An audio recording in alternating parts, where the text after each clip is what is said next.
ሰላም ወገኖቼ እንደምን አላችሁ?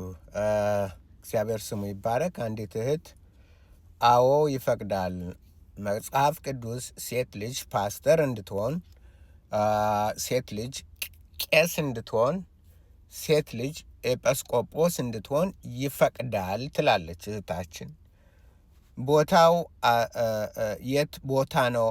አታገልግል የሚለው የት ቦታ ላይ ነው? መረጃ ልታቀርብልኝ ይገባል። የት ቦታ ነው ሴት ልጅ ይህንን ቦታ ይዛ አታገልግል የሚለው የት ቦታ ነው ነው ጥያቄዋ። ስማ፣ ለቆሮንጦስ ቤተ ክርስቲያን ስርዓት ለሌላቸው ሴቶች ነው እንጂ በዛ ቦታ ብቻ ነው ብላ ዝም ምናምን ትላለች። ስለዚህ ቆሮንጦስ ላይ አንተ የጠቀስከው በቆሮንጦስ በአንደኛ ቆሮንጦስ ምዕራፍ 11 ቁጥር 3 ነው ምናምን ጀምሮ ይሄ የሚናገረው አንተ እንደምትለው ሳይሆን ለነዛ ጋጠወጥ ለነበሩ ለቆሮንጦስ ሴቶች ነው የተነገራቸው እንጂ ያን ወስደህ ከሁሉ ቦታ ማድረግ አችልም ነው። ለቆሮንጦስ ነው። እና ይህን ለምንድን ነው እህታችን እንደዛ ያለችው? ምክንያቱም ቲዮሎጂ አስተማሪዎች ወይም ደግሞ መጽሐፍ ቅዱስ አስተማሪዎች በተሳሳተ እንትን ይሰጣሉ፣ ሰውን ያስተምራሉ። ይህም ደግሞ የቆሮንጦስ የተጻፈው ለቆሮንጦስ እንደዚህ። አዎ ለቆሮንጦስ ነው፣ ግን ለሁላችን ነው። ለአብያተ ክርስቲያናት ሁሉ ነው፣ ለክርስቲያን ሁሉ ነው። ዘመን አይሽረውም። በእነሱ ምክንያት ቢጻፍ በእስራኤል ምክንያት የተጻፈው ነው አይደለ? ለእኛ የሆነው ሰቆቃወ ኤርምያስ በእስራኤል ምክንያት ነው የተጻፈው።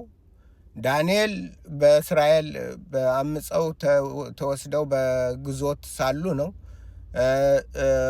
ሕዝቅኤል በኮበር ወንዝ ሆኖ በኤግዛይል ወይም ደግሞ በስደት እያለ ነው የተጻፈው። በእነሱ ምክንያት ነው የተጻፉት። ግን የእኛ መጽሐፍቶች ናቸው። እኛ ልንኖርበት ነው እግዚአብሔር የጻፈልን። ስለዚህ ይሄ የቴዎሎጂ እንትኑ መሰረት የለውም። የፈረሰ የሰው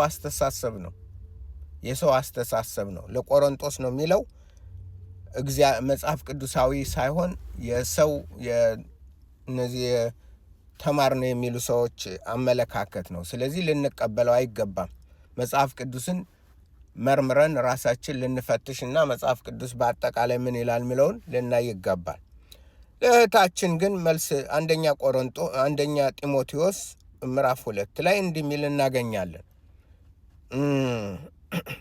እንዲሁ ደግሞ ሴቶች በገዛ ልብስ ከእፍረትና ራሳቸውን ከመግዛት ጋር ሰውነታቸውን ይሸልሙ፣ እግዚአብሔርን እንፈራለን ለሚሉት ሴቶች እንደሚገባ መልካም በማድረግ እንጂ በሹሩባና በወርቅ ወይም በዕንቁ ወይም ዋጋው እጅግ በከበረ ልብስ አይሸለሙ።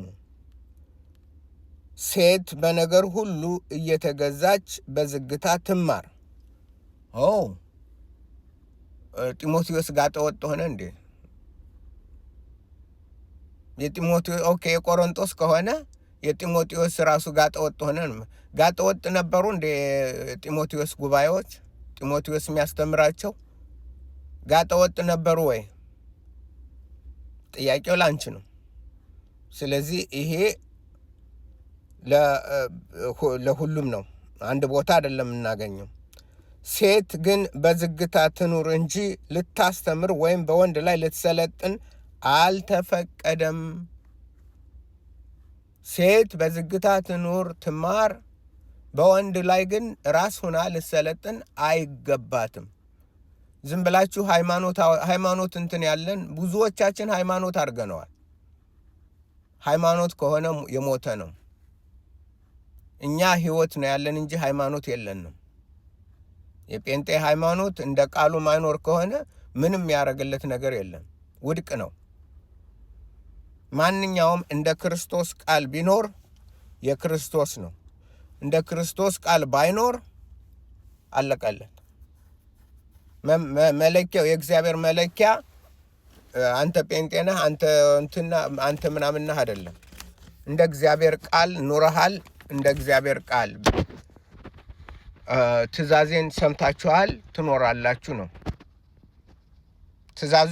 በትእዛዙ ላይ የሚያምጽ ግን አመፀኛ ነው፣ ቦታም የለውም። እና ይሄ ነው የምንለው። ሴት ግን በዝግታ ትኑር እንጂ ልታስተምር ወይም በወንድ ላይ ልትሰለጥን አይፈቀድም።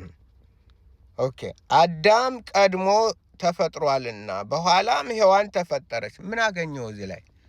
አዳምን እዚህ ላይ ለምን መጥቀስ ፈለገው? ምክንያቱም ከመጀመሪያ ነው ከጀመር ነው። ዘፍጥረት ምዕራፍ 2 ላይ ያንን የጀመርኩት ለዚህ ነው። መጀመሪያ አዳም ነው የተፈጠረው ትረዳው ዘንድ እዘር ከነግዶ ትረዳው ዘንድ ሴት ተፈጠረች። ያንን ነው ጳውሎስ እንትን የሚለው። የጳውሎስን ትምህርት ሴቶች ይንቁታል። የጳውሎስ ነው የሚሉት። ዋጋሽን ታገኛለሽ። ያ ጳውሎስ ነው ብለሽ የምትየው ከሆነ የአሜሪካ ሴቶች እንደዛው ነው የወደቁት፣ ራቆታቸውን የቀሩት ዛሬ። እግዚአብሔርን የምትፈራ ሴት እሷ ግን ጠቢብ ናት። እግዚአብሔርን የሚፈራ ወንድ እሱ ግን የተባረከና ጠቢብ ነው። ስለዚህ አዳም ቀድሞ ተፈጥሯልና በኋላም ሔዋን ተፈጠረች። የተታለለም አዳም አይደለም፣ ሴቲቱ ግን ተታላ በመተላለፍ ወደቀች። ነገር ግን በእምነትና በፍቅር በቅድስናም ራሳቸውን እየገዙ ቢኖሩ በመውለድ ትድናለች። ያን ቦታሽ በመውለድ ትድኛለሽ፣ ፓስተር በመሆን አይደለም። ለምንድን ነው ለምን ትወልጃለሽ? ምክንያቱም የእግዚአብሔርን ቤተ ክርስቲያን የምታኖሩ የእግዚአብሔር ቤተ ክርስቲያን በሴቶች ላይ ነው። የእግዚአብሔር ቤተ ክርስቲያን መሰረቱ ሴቶች ናቸው። ኦፊሱ ግን የሚገባቸው ኦፊስ ጳጳስነት አይደለም። እንደዛ አይደለም። ስለዚህ ፕሊስ አስተዋዮች ሁኑ ነው የምለው። ዝም ብላችሁ ሰዎች እንደዚህ ነው እያሉ የሚናገሩት። እሺ ታዲያ ጢሞቴዎስ ታዲያ የጢሞቴዎስ ጋጠወጥ ነበር? የጢሞቴዎስ ጉባኤ እንደዛ ነው መጽሐፉ የሚናገረው አይደለም። ለማንኛውም ወደፊት እንፈትሻለን፣ እንማራለን፣ እናያለን። የሚቀበለው ይቀበለው፣ የማይቀበለው መብቱ ነው። ምክንያቱም እኛ የምንለው መጽሐፍ ቅዱስ የሚለውን ነው፣ ከዛ ውጭ አይደለም። ከዛ የወጣ ሁሉ ከእግዚአብሔር አይደለም፣ ከሰይጣን ነው። ይሄ ነው። ጌታ ይባርካችሁ። አጥኑ መጽሐፍ ቅዱስን፣ የእግዚአብሔርን ቃል ስሙ፣ በእግዚአብሔር ቃል ተባረኩ። የጥሞና ጊዜ ይኖራችሁ። እግዚአብሔርን ፈልጉ እላችኋለሁ። ደህና ሁኑልኝ ባይ